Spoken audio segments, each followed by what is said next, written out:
Hey everybody, Mark Burgess here, Beast Bass Fishing. How's everybody doing? I hope you're doing great. I'm doing great. So today's video is coming from one of my subscribers. I should say the content of today's video is coming from a question from one of my subscribers. And I've talked about this before, maybe not specifically. The question was, well, let me rephrase that. What line do I fish with? Fluorocarbon, braid, mono. And how do I know when it's time to change my line? Okay, so I'm going to talk about the different lines that I use, when I use them, how I use them, and then more specifically, when I change my line, okay? So I guess I'll start off by saying I still use in my everyday fishing, freshwater bass fishing, the three different types of line, okay? And I'll categorize them generally. I'll start with the fluorocarbon, okay? So fluorocarbon plays a big part in my fishing. I use that more often, that line type more often than the other two, which the other two being monofilament and braided line. Okay, so, but I still use all three. I know a lot of people, you know, have gone to all braid, and, you know, then they've gone to, you know, braid to fluorocarbon leader. There's still people that use mono. And all, I mean, it's great. I mean, the technology now with the different line types and manufacturing a line has come a long way. It's all, everybody makes a quality product. But I use those three types of lines specifically in my fishing for different techniques to achieve different outcome. Okay, mainly the line controls the bait, okay, the action of the bait, okay. So I'll start out by saying that, you know, your heavier pound test lines are going to be for, you know, thicker vegetation, bigger weights, things like that, bait casting and so forth, okay. So fluorocarbon line, what do I use fluorocarbon line for? I use fluorocarbon line for almost all my fishing, okay, which is primarily, you know, shallow water power fishing, okay, for the most part. 20-pound test, FC Sniper is what's spooled on almost all the time. I also use Seagar 20-pound test as well. Now this happens to be the red label, one of the original fluorocarbons right here, and it is phenomenal product and just a great value. I still use Seagar fluorocarbon, AbrazeX and VizX, and again, you know that it's for different purposes. Okay, so super heavy cover, gnarly cover, Seagar fluorocarbon, AbrazeX is my go-to, but you have to be, you know, conscious of the fact that it's a little bit unruly. It has some behavioral issues to it, so you got to keep it in line. No pun intended. You know, but my regular flipping setup is 20-pound. Like I said, the FC Sniper fluorocarbon line. Now, sticking with that, you know, there's red label 20-pound test line. I'm not looking for abrasion resistance. I'm not looking for, you know, the InvizX quality of it. I use that on like a casting bait. Okay, so spinner bait, chatter bait, swim bait. That's all going to be Seagar Red Label 20-pound test. Okay, it's very supple, limp. I get it, but it has the same characteristics as far as low stretch, sinking, reduced visibility. I'm not using that for flipping, pitching, or working a jig on, you know, on cover around rock and things like that. I'm going to stay with, you know, typically 20-pound test to 17-pound test. I will use quite a bit. I'll use 14-pound test FC sniper for like a like quarter-ounce jig. I'll scale down the whole system, 7-foot rod. You know, this 14-pound test on that quarter-ounce jig balances really well, fishes real well. I like it a lot. Catch a lot of fish on that particular setup. You know, so and anywhere in between. I'm using fluorocarbon line from 6-pound test all the way up to 25-pound test. Okay, the 6-pound test, of course, is going to be, you know, like an Invisex. It's going to be a you know, leader material. 6, 8, and 10-pound test on my spinning rod setups. You know, for leader material, braid to leader, that's what I'm going with. You know, occasionally I'll bump up a little bit on the leader material to 12-pound test. You know, if I feel I have to. It depends on what I'm fishing. I'll bump that up a little bit. So, you know, 12, 14-pound test is fluorocarbon is for all my crankbait fishing. Occasionally, I'll throw some crankbaits on 10-pound test. I mean, when we come into the summer, if I find myself doing some medium to deep dive in crankbait fishing, then if I really need to get that bait down, I will throw it on 10-pound test fluorocarbon. Okay, and again, I don't need a shooter, you know, a sunline shooter. I can get away with the Red Label 10, 12, 14-pound test for my crankbait. So 10-pound test if I'm looking to get a bait really deep. 12, 14-pound test is my standard crankbait line, fluorocarbon. Although a square bill, that's going to be 15, 17, 20-pound test on a square bill. Again, I don't need to use a Braid X or anything like that, or the sniper. I'm going to go with that Red Label, okay? Just for the castability and all the other characteristics that fluorocarbon, you know, offers. So to recap on the fluorocarbon, 6 to 25-pound tests, right up through like leader material, spinning rod, 6, 8, 10, crankbait wise, you know, 10, 12, 14-pound test, lighter jigs and things like that. I'm in that 12, 14-pound test, and then, you know, 15, 17, 20-pound test is pretty much what I use on a regular basis for power fishing, you know, shallow cover. Okay, with 20-pound tests being, you know, pretty much my standard go-to for the way I like to fish. Okay, so I mentioned mono and I mentioned braid. So mono, pretty much the only mono I typically fish now is, and I'm thinking about it as I'm telling you this, is like 20-pound test, Gamma.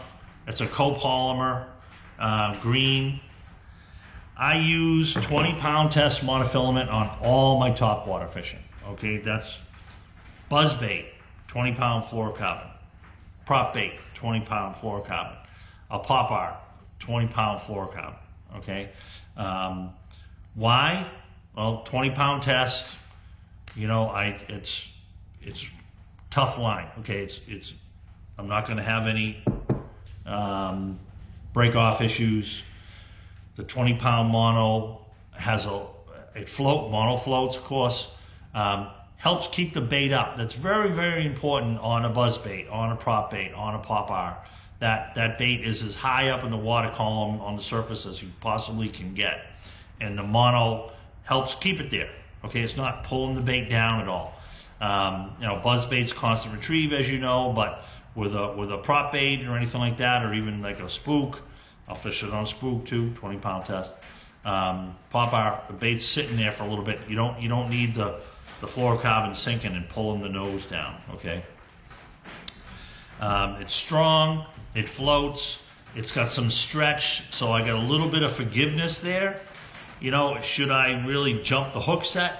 You got that stretch, and you know, I mean, I can keep between the rod and the stretch of the line.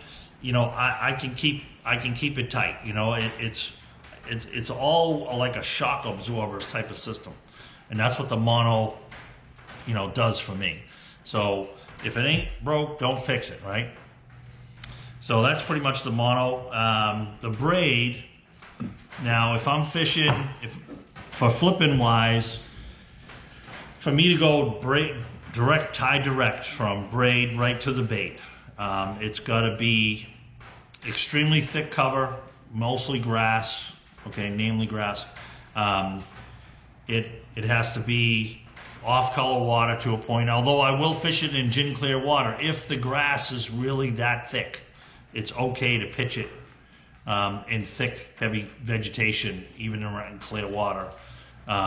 If that's like a, you know, 1/2 ounce, 3/4 ounce, 1 ounce jig, or a flipping weight, you can go direct, braid direct, because of the reaction strike, because of how fast the bait's moving through the vegetation.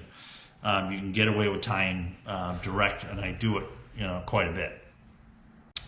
Will you get a few more bites with the fluorocarbon? Yes, but in that heavy cover situation, you know, if you're asleep at the reel for any amount of time at all, if that fish eats that bait and you're not watching the line and you don't see the line jump or stop or move, and he swims any distance in that cover, especially towards you, it's going to be tough to get a hook in them, okay? But you got to balance that out. You want the bites and the opportunity. You know, do you want to just, you know, maybe a few less bites, but you know, typically when you hook them with that braided line direct, I mean, they're hooked, okay? So they're coming in the boat. The other thing, obviously, you know, is my braid on my spinning rods. You want to cut down on your line twist with like a Ned rig or a Nico rig or a drop shot. You go braid to fluorocarbon, learn the knots, and you'll pretty much do away with twist on your spinning rod. And you know, you're a lot less time changing line on your spinning reel, going braid to fluoro. You know, and like I talked about earlier, that's going to be a 6, 8, 10, 12-pound test leader to braid. I'm typically throwing 12, 14, and 16 pound braid on the spinning rod. This is 30-pound Power Pro right here that I do also use depending on the situation. So that's on the line. Now, to answer the question about when do I change it, I changed my, especially fluorocarbon line, okay? So if I use it at all in practice or the day before in a tournament and I'm going into the next day, I change it. Fluorocarbon is great, okay, but fluorocarbon is very, very dangerous if you kink it, if you overheat it. I mean, if you get any kind of a backlash at all, and if you're going to pull that backlash out and you kink it, you jink it, you know, the loop is there and you jink, done. It will break right there, either on the next cast or the next hook set. Okay, if it gets loose, like that, I was talking about that 25-pound test of Brazex. Okay, so if it gets a little loose in there, and you go to cast it out, okay, we all do it. Instead of turning it over and pulling it out, it's a little loose. You'll make a cast with your flipping stick to get all that loose line out, get back to tight line. You overheat the line. If you overheat the fluorocarbon line, junk, okay, it's going to break. All right. If you leave it out in the sun too long, that's another thing. Okay, it'll lose its strength and it will break. My method of knowing when to change is if I use it at all in practice, in a tournament, the day before, whatever, I'm getting ready for a tournament, it's coming off. It's coming off. You know, will I push it during a bunch of practice days and fun fishing days? Sure. Okay. I'll push it. I won't retie. I will, or reline. I will reline, you know, if I feel like, you know, I got 17 on and I want 20, how it's going to affect the bait in the cover, the situation that I'm fishing, it's coming off. Coming off, and I'm going to spool up what I want on that rod for that particular presentation, whatever I happen to be doing. But typically, if I fish a tournament day, all the rods that I used on a regular basis, that all comes off. Now, I don't go all the way to the spool, okay? I splice it in, all right? So I save a little bit of line there. But I can't emphasize how important that is to do that. So if it's been sitting around on the boat deck for a few days, if you've been fishing with it heavy for a few days, especially around heavy cover and things like that, making a lot of casts, even dirty guys are going to wear that line out, okay? So you want to get rid of it. And that goes the same thing for mono. You know, if I use that rod a lot, I will change it. If it was just one of the backups, okay, which that's what takes the time rigging is all the what ifs, right? If it sat on the front deck all day long, okay, and I didn't even pick it up to make a cast, just handling the rod, taking it out of the rod box, putting it on the front deck, sitting in the sun, whatever, you know, me doing what I do up on the front deck, you know, maybe I stepped on it or some rod, I don't know. At least the 2 rod lengths, what I have coming out and down back to the reel and all the way to the reel. So 2 rod lengths. If I don't change the whole thing, if I didn't use it, I'll take the 2 rod lengths off and retie. Whether I didn't even pick the rod up, okay? I just don't need that in the back of my head that, you know, maybe there's going to be a problem, okay? So I know it's kind of a long video about that, but that's pretty much my habit on how the line that I use, what I use it on, and when I change it. Okay, but another thing is too, it'll look, the fluorocarbon will look a little bit milky, a little bit washed out to you, and that'll be a dead giveaway. Tie a knot and really try to break it too. That's, I mean, if it breaks, oh, you know, that's a dead giveaway. So, all right, I appreciate you checking out another video, and let me know if you have any comments on this, or if there's something that I should have talked about that I didn't regarding line. Please let me know, and keep those comments coming. They've been great. All right, so we'll see you guys soon.